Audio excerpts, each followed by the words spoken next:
사람은 누구를 만나든 자신이 존중받길 원합니다.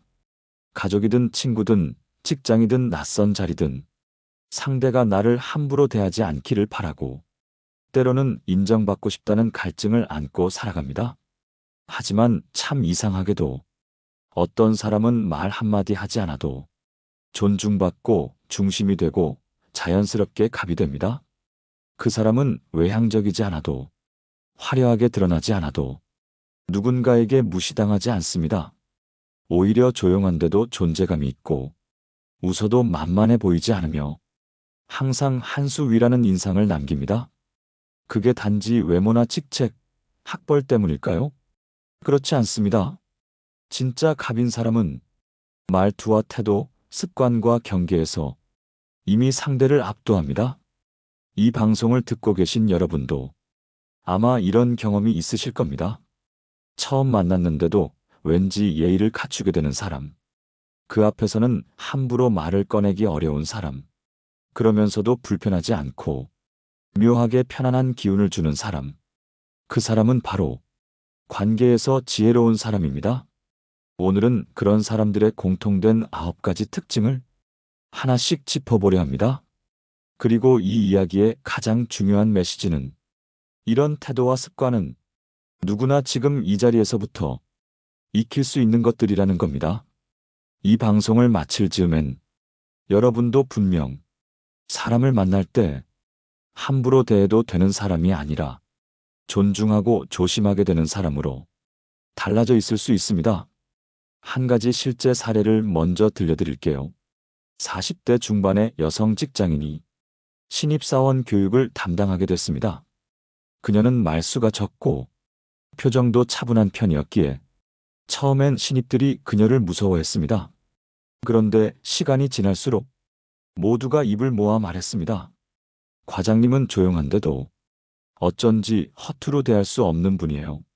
괜히 허튼 말 했다가 내가 이상해질 것 같은 느낌이에요. 그녀는 한 번도 목소리를 높인 적 없고 함부로 지적하지도 않았습니다. 그런데도 모두가 그녀 앞에서는 말 조심하고 시간 약속을 잘 지키고 무의식적으로 더 예의를 갖추게 되었다고 합니다. 그녀는 묻는 말엔 정확히 대답하고 불필요한 감정 섞인 말은 하지 않으며 누가 실수했을 때도 공개적으로 민망하게 만들지 않았습니다. 무엇보다 자기 일을 잘했고 남의 말에 쉽게 흔들리지 않았습니다. 그 모든 태도에서 경계가 분명한 사람이라는 인상을 주었고, 그 경계가 오히려 사람들을 편안하게 만들었습니다. 여러분, 우리는 누군가를 대할 때 무의식적으로 이런 걸 느낍니다. 이 사람에게는 어디까지 다가가도 될까?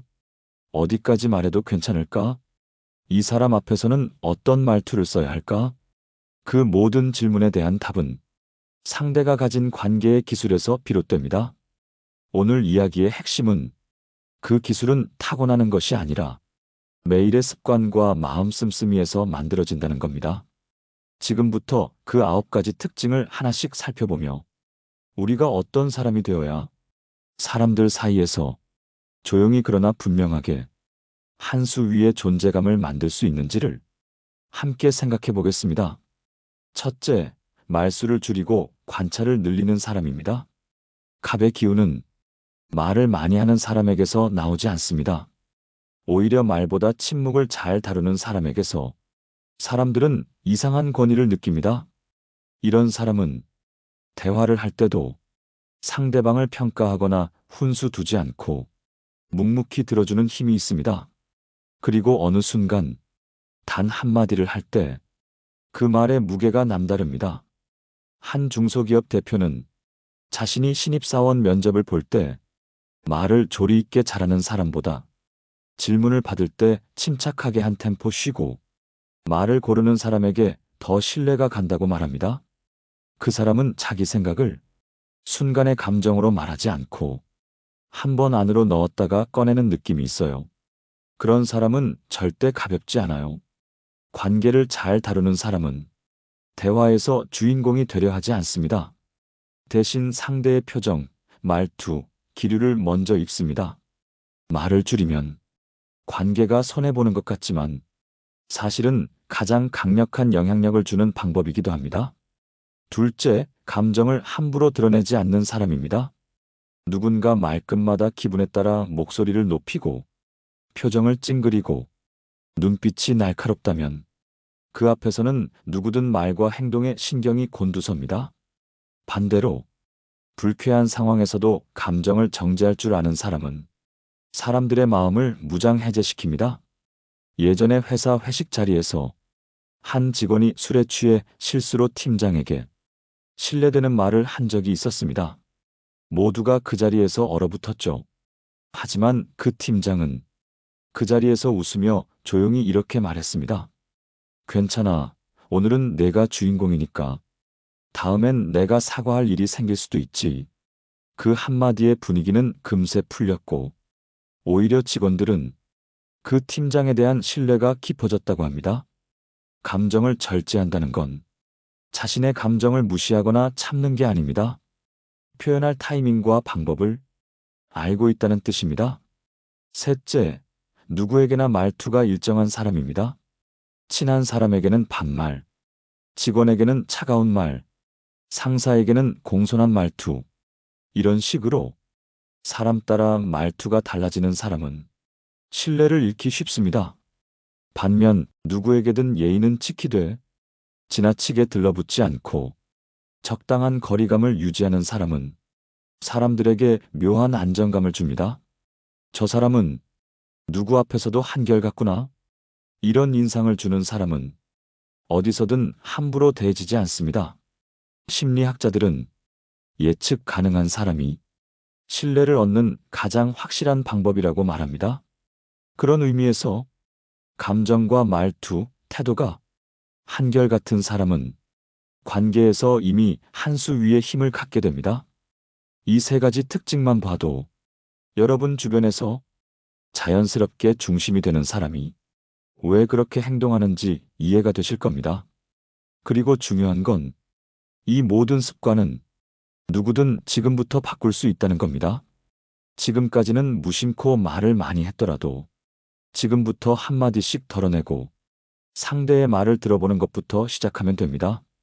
이제 다음 이야기에서는 그런 사람들에게 공통적으로 보이는 다른 세 가지 특징을 더 살펴보며 사람을 압도하지 않으면서도 존중을 이끌어내는 관계의 기술을 나눠보겠습니다. 넷째, 자기 얘기를 함부로 흘리지 않는 사람입니다. 한 수 위의 사람은 자신의 삶을 아무 데서나 꺼내지 않습니다. 자랑도 하소연도 쉽게 꺼내지 않죠. 이들은 대화를 통해 감정을 소비하지 않고 상대를 시험하지도 않습니다. 가령 이런 모습입니다. 나 요즘 너무 힘들어라는 말을 쉽게 하지 않습니다. 물론 감정을 숨기려는 건 아니지만 자신의 고통이나 상황을 관계의 무기로 쓰지 않습니다. 자기 이야기를 꺼낼 땐 상대의 상황과 관계의 깊이를 고려하고 타인의 시간을 점유하는데 조심스러움을 가지고 있습니다. 그래서 그들의 한마디는 늘 깊이가 있고 들으면 들을수록 더 궁금해집니다. 정보를 흘리기보단 질문을 더 많이 던지는 태도. 이런 자세가 오히려 존중받는 관계를 만들어냅니다. 다섯째, 자기 경계를 분명히 세우는 사람입니다. 어떤 사람은 거절을 잘 못합니다. 싫은 부탁도 웃으며 받아들이고 결국 속에서 병이 생깁니다. 하지만 한 수 위의 사람은 자신의 한계를 명확히 알고 관계에서도 무리하지 않습니다. 이건 제가 하기 어렵습니다. 그 부탁은 다음에 여유 있을 때 도와드릴게요. 정중하게, 그러나 단호하게 말할 줄 압니다. 이런 태도는 처음엔 거리감처럼 느껴질 수 있지만 오히려 시간이 갈수록 상대방으로 하여금 그 사람의 존재감을 인정하게 만듭니다. 사람들은 경계가 명확한 사람을 보면 쉽게 넘보지 못합니다. 그 선이 분명하다는 것은 그 사람의 가치관과 중심이 뚜렷하다는 뜻이기 때문입니다. 여섯째, 칭찬을 할 줄 아는 사람입니다. 한 수 위의 사람은 상대를 인정할 줄 압니다. 단, 그냥 빈말이나 표면적인 칭찬이 아니라 진심이 느껴지는 칭찬을 합니다. 요즘 정말 성실하게 하시는 모습 눈에 많이 띄더라고요. 오늘 말씀이 정말 인상 깊었어요. 저도 배우고 싶다는 생각이 들었어요. 이런 칭찬은 상대를 높여주면서도 자신의 격을 함께 올립니다. 자기보다 낮은 위치에 있는 사람에게도 존중을 담아 칭찬을 건네는 사람은 그 자체로 위험이 생깁니다. 칭찬을 통해 상대를 세우는 능력, 그건 관계에서 힘을 갖는 또 하나의 방식입니다. 이렇게 자기 이야기를 조심스럽게 꺼내고 경계를 분명히 하며 상대에게 진심 어린 칭찬을 전할 줄 아는 사람은 누구 앞에서도 주눅 들지 않고 함부로 대하지 못하게 만드는 자연스러운 권위를 갖게 됩니다. 이제 다음 이야기에서는 철학자들과 심리학자들이 말하는 한 수 위의 사람들에 대한 시선과 그들의 관계 방식에 대한 분석을 더 깊이 들여다보겠습니다. 철학자 쇼펜하우어는 말했습니다. 사람은 타인의 말보다 태도에서 더 많은 정보를 얻는다. 우리가 누군가를 처음 만났을 때 말보다 먼저 기억되는 건 눈빛, 몸의 방향, 말하는 속도와 간격 같은 작고 미묘한 비언어적 요소들입니다. 그런 면에서 한 수 위의 사람들은 태도를 설계합니다. 그들은 결코 자신을 꾸미지 않지만 자신이 어떻게 보일지를 깊이 이해하고 있습니다. 그래서 무례하지 않으면서도 기죽지 않고 다정하지만 들러붙지 않으며 존중하지만 의존하지 않습니다. 심리학자 에이미 커디는 사람의 인상은 따뜻함과 유능함으로 구성된다고 말했습니다. 그리고 이 두 가지 중 사람들이 무의식적으로 가장 먼저 평가하는 것은 놀랍게도 유능함이 아니라 따뜻함입니다. 그 말은 상대에게 경계심을 풀게 만드는 가장 중요한 첫걸음이 능력이나 카리스마가 아니라 안심시켜주는 분위기라는 뜻입니다. 한 수 위의 사람은 자신의 능력이나 위치를 굳이 앞세우지 않아도 사람들이 자연스럽게 기댈 수 있게 만드는 힘이 있습니다. 그 힘은 내가 당신을 위협하지 않는다는 조용한 시그널에서 시작됩니다. 그리고 그 안에는 기본적인 예의, 절제, 그리고 자신에 대한 통제력이 함께 들어 있습니다. 철학자 칼 구스타프 융은 사람은 타인 앞에서 자신이 바라는 모습을 연기하지만 진짜 자아는 말보다 무의식적 태도에서 드러난다고 했습니다. 한 수 위의 사람들은 말보다 태도로 먼저 말합니다. 그들은 내가 이 자리에 있다는 걸 크게 드러내지 않지만 어느새 중심이 되어 있고 다른 이들이 그 사람을 기준 삼아 말과 행동을 조절하게 만듭니다. 그들은 자신을 낮추는 겸손함과 자신을 낮추지 않는 자존감을 모두 갖고 있는 사람들입니다. 심리학적으로도 타인을 평가하는 기준 중 일관성과 자기 제어는 사람을 신뢰하게 만드는 핵심 요소로 꼽힙니다. 자신의 감정에 흔들리지 않고 자신의 원칙 안에서 관계를 만들어가는 사람. 그런 사람은 설사 친하지 않아도 가볍게 다가가지 못하게 됩니다. 그렇다고 차가운 사람은 아닙니다. 오히려 그런 사람일수록 관계를 만들 때는 더 깊고 더 따뜻하게 다가갑니다. 이제 다음 이야기에서는 이런 내면의 깊이와 태도를 지닌 사람들의 또 다른 특징 3가지를 더 살펴보며 우리 일상에서 구체적으로 어떻게 실천할 수 있을지 현실적인 지혜를 나눠보겠습니다. 7째, 실수에도 침착하게 대처하는 사람입니다. 누구나 실수는 합니다. 하지만 그 실수 앞에서 어떻게 반응하느냐에 따라 그 사람의 품격이 갈립니다. 한 수 위의 사람은 자신의 실수를 인정하는데 거리낌이 없습니다. 당황하지 않고 이건 제 불찰입니다. 제가 놓쳤네요. 바로 수정하겠습니다.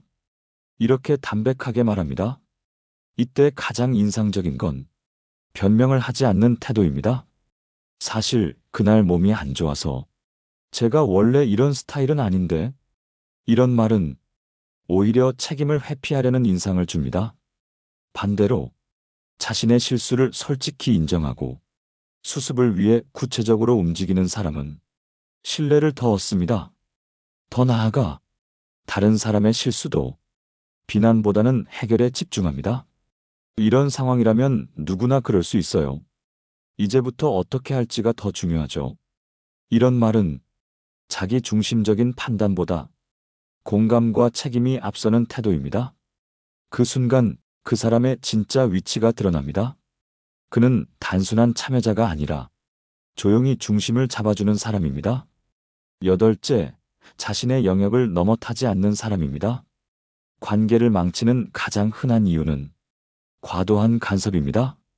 누군가의 삶에 무심코 들여다보려 하고 본인 기준의 조언을 자꾸 꺼내는 사람은 곧 피로해집니다. 한 수 위의 사람은 상대의 인생에 함부로 손을 대지 않습니다. 누군가의 고민을 들었을 때 조언보다 먼저 내가 감히 쉽게 말할 수 있는 문제는 아닐 수도 있지만 이런 전제를 깔고 시작합니다. 이런 태도는 상대를 존중하는 동시에 자신의 의견을 강요하지 않겠다는 분명한 선 긋기입니다. 그 선이 있기에 상대는 오히려 마음을 열고 그 사람의 말을 더 신뢰하게 됩니다. 아홉째, 시간 약속과 작은 약속을 소중히 여기는 사람입니다. 신뢰는 큰 사건에서만 무너지는 게 아닙니다. 대부분 작은 약속을 지키지 않을 때 천천히 금이 가고 결국 멀어지게 됩니다. 한 수 위의 사람은 작은 것도 약속이라는 기본 태도를 갖고 있습니다. 점심 약속 5분 일찍 도착하기, 메시지 답장은 늦어도 늦은 이유를 함께 전하기, 나중에 한번 보자는 말을 빈말로 하지 않기, 이런 소소한 행동들이 시간이 쌓이면서 그 사람은 약속을 소중히 여기는 사람이라는 신뢰를 만들게 됩니다. 이건 단지 성실함의 문제가 아닙니다. 상대의 시간을 귀하게 여긴다는 뜻이고 그만큼 상대도 나를 존중하게 되는 가장 확실한 관계의 기본입니다. 이처럼 실수를 침착하게 인정하고 관계를 침범하지 않으며 작은 약속을 지키는 사람이 한 수 위의 존재감을 자연스럽게 가집니다. 이제 마지막 이야기에서는 오늘 나눈 9가지 특징을 정리하며 어떻게 하면 여러분도 사람을 만날 때마다 자연스럽게 존중받는 사람이 될 수 있을지 현실적이고 따뜻한 마무리를 함께 하겠습니다. 지금까지 함께 해주신 여러분, 오늘 이야기 어떠셨나요? 우리는 종종 사람을 만나는 것이 운이나 인연이라고 생각합니다. 하지만 인간관계에서 진짜 중요한 건 내가 어떻게 서 있는가, 어떤 태도로 사람을 대하고 있는가입니다. 누굴 만나든 한 수 위라는 말은 결코 남을 지배하거나 이겨내려는 뜻이 아닙니다. 그보다는 자신을 낮추지 않으면서 상대를 세울 줄 알고 관계를 흐리지 않으면서 자신의 중심을 지킬 줄 아는 사람에게 자연스럽게 따라오는 존중의 결과입니다. 우리가 오늘 나눈 9가지 특징을 다시 정리해보면 이렇습니다. 첫째, 말을 아끼고 관찰을 늘리는 사람. 둘째, 감정을 함부로 드러내지 않는 사람. 셋째, 누구에게나 말투가 일정한 사람. 넷째, 자기 얘기를 쉽게 흘리지 않는 사람. 다섯째, 경계를 분명히 지키는 사람. 여섯째, 진심 어린 칭찬을 할 줄 아는 사람. 일곱째, 실수 앞에서 침착한 사람. 여덟째, 타인의 삶에 함부로 개입하지 않는 사람. 아홉째, 작은 약속도 소중히 여기는 사람. 이 9가지 특징은 특별한 사람만이 갖춘 자질이 아니라 누구나 조금씩 의식하고 실천할 수 있는 태도들입니다. 우리는 모두 존중받고 싶고 인정받고 싶고 함부로 대하지 않는 관계를 원합니다. 그렇다면 그 출발점은 나 자신이 먼저 존중의 태도를 갖추는 것입니다. 여러분이 지금 하고 있는 작은 선택들, 예를 들어 누군가의 말에 고개를 끄덕이는 것, 휴대폰을 내려놓고 대화에 집중하는 것, 작은 부탁에도 정확히 반응하는 것, 그런 모든 행동이 여러분을 자연스럽게 신뢰받는 사람으로 만들어줍니다. 누군가는 말했습니다. 말을 많이 해서 기억에 남는 사람이 아니라 말 없이도 편안했던 사람은 절대 잊히지 않는다. 여러분도 그런 사람이 될 수 있습니다. 지금 이 자리, 작은 실천부터 시작하면 충분합니다. 오늘 방송을 들으시며 혹시 떠오른 사람이 있다면 그 이유를 댓글로 남겨주세요. 어떤 특징이 가장 기억에 남았는지도 함께 나눠주시면 좋겠습니다. 여러분의 경험과 생각이 또 다른 누군가에겐 큰 울림과 지혜가 될 수 있습니다. 그리고 이 이야기가 마음에 와 닿았다면 구독과 좋아요로 함께 할 수 있는 공간을 만들어주세요. 늘 그러하듯 진심으로 함께 해주셔서 감사합니다. 여러분 곁에 조용히 한 사람으로 조금 더 따뜻하고 단단한 마음으로 다시 찾아오겠습니다. 고맙습니다. 지혜의 레코드였습니다.